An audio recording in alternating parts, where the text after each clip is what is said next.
인생은 놀다 가는 것. 우리는 행복하다는 사실을 모르기에 불행하다. 결코 후회하지 말라. 후회는 한 가지 어리석음에 또 다른 어리석음을 더하는 것이라고 스스로에게 말하라. 만약 후회할 만한 나쁜 일을 저질렀다면 앞으로는 좋은 일을 하겠노라 다짐하라. 사람의 뱃속에는 빈 공간이 있고 마음에도 자연스럽게 놀 수 있는 텅 빈 공간이 있다. 마음에 자연스럽게 놀 수 있는 텅 빈 공간이 없으면 눈, 귀, 코, 입, 마음, 지식, 지혜 등에 의해 발동한 정욕들이 서로 싸우게 된다. 사람들이 큰 숲속이나 산속을 좋아하는 이유는 정신의 정욕을 견디지 못했기 때문이다. 대체로 우리는 잔잔한 행복을 길게 만끽하는 경우보단 어떤 고통에 젖어 있거나 환희에 젖어 있는 경우가 많다. 소확행이라는 말이 유행하는 이유도 작지만 잔잔한 행복을 느끼는 경우가 별로 없다는 반증이다. 사랑이 실종되었으므로 사랑을 부르짖듯이 말이다. 사소한 행복은 큰 노력 없이 자신이 이미 가지고 있는 것 가운데 어떤 것을 용기 있게 선택했을 때 찾아오는 것일지도 모른다.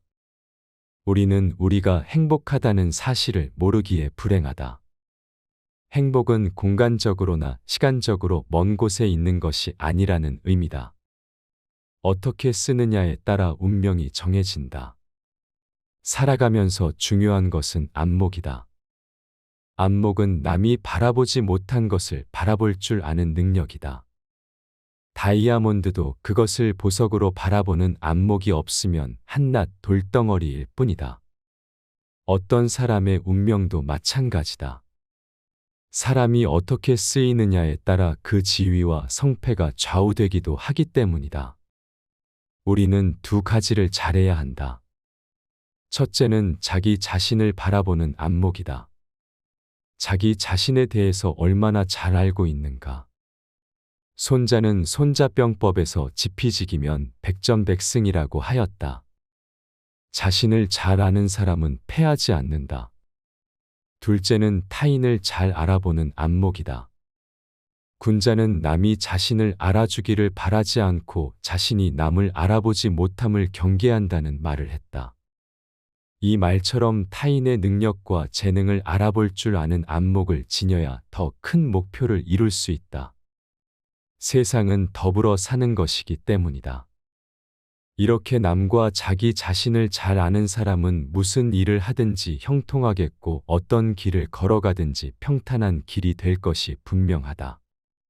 좋은 나무가 먼저 죽는다. 인간은 사회 속에서 자신의 뜻을 펼치려고 하지만 쓰임받는 게 무조건 좋은 것은 아니라고 장자는 말했다. 오히려 쓰임받음으로써 하늘이 내린 수명을 다하지 못하고 자신의 생명을 버린다는 것이다. 반대로 쓰임받지 못한 불길한 존재들은 신인의 입장에서 보면 자신의 생명을 다하게 되어 천운이 따르는 존재라고 보았다. 회사에 취직되어 기뻐할 리도 많겠지만 회사 일에 지쳐 병에 걸려 일찍 죽는다면 그만큼 불행한 것도 없을 것이다. 장자는 이미 과거에 이런 사실을 알고 쓰임받는 것과 그렇지 못한 것에 대해 이런 통찰력을 보여준 것이다. 나무로 보자면 보기 좋은 나무들은 모두 그 나무가 완전히 자라기 전에 여러 가지 용도로 사용된다. 우리도 재능이 보이는 사람은 어렸을 때부터 무언가를 하도록 압박이 들어오기 마련이다. 하지만 너무 초기의 압박 때문에 미처 꽃 피우지 못하고 그대로 시들어 버리는 경우도 많다. 우리는 인생 전체 동안 즐거운 삶을 살길 바란다. 그러기 위해서는 적당한 시기에 세상에 나가 쓰임받는 것이 옳다. 장자는 이를 경계하여 이런 글을 남긴 것이다. 소인과 대인의 차이는 붕은 큰 인물이라고 볼 수 있고 매미나 비둘기는 작은 인물이라고 볼 수 있다. 당신은 어떤 인물이 되고 싶은가? 거목 같은 사람이 되고 싶은가? 아니면 풀숲 한 구석에 뽑혀 나갈 잡초가 되고 싶은가? 이 차이를 만드는 것은 마음을 어떻게 먹느냐에 달려 있다. 큰 일을 하려는 사람은 미리부터 준비를 철저히 한다. 하지만 작은 일을 하는 사람은 준비를 하지 않는다. 유명한 학자와 단순 노동을 생각해 보자. 유명한 학자가 되려면 많은 시간 동안 자신을 갈고 닦으며 준비를 해야 한다. 그런 사람들은 어릴 때부터 공부와 일을 병행하면서 많은 준비를 해온 인물들이다. 그래서 한 분야에서 위대한 업적을 이룰 수가 있었던 것이다. 당신이 미래를 위해 준비하는 것은 당연하고도 아름다운 시간이다. 지금의 쾌락을 위해서가 아니라 미래의 즐거움을 위해서 노력한다면 당신도 충분히 성공한 인생을 살 수 있다. 그러기 위해서는 매미나 비둘기 같은 사람들과 어울리지 말고 붕과 같은 사람을 본받아 그들을 멘토로 삼고 앞날을 향해 노력해야 한다. 우리는 하루살이가 아니다. 큰 그릇을 생각하고 행동하면 큰 사람이 되는 법이다. 남을 부러워하지 말라. 외발 짐승인 기는 많은 다리를 가진 노래기를 부러워하고, 노래기는 뱀을 부러워하고, 뱀은 바람을 부러워하고, 바람은 눈을 부러워하고, 눈은 마음을 부러워한다. 서로에게 자신이 가지지 않는 것만을 본다면 세상에는 부러운 것 천지이다. 그러면 질투심도 나게 되고 마음이 편하지 않을 것이다.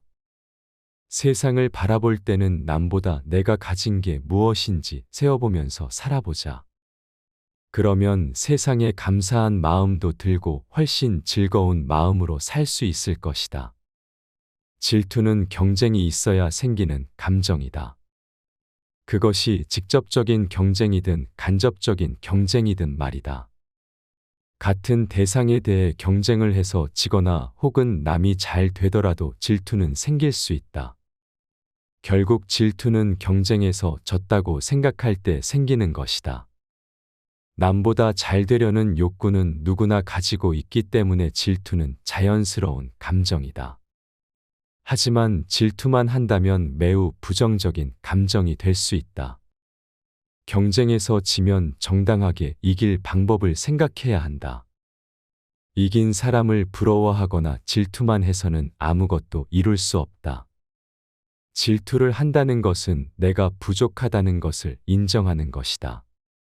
내가 바라는 것과 현실과의 차이가 바로 질투이기 때문이다.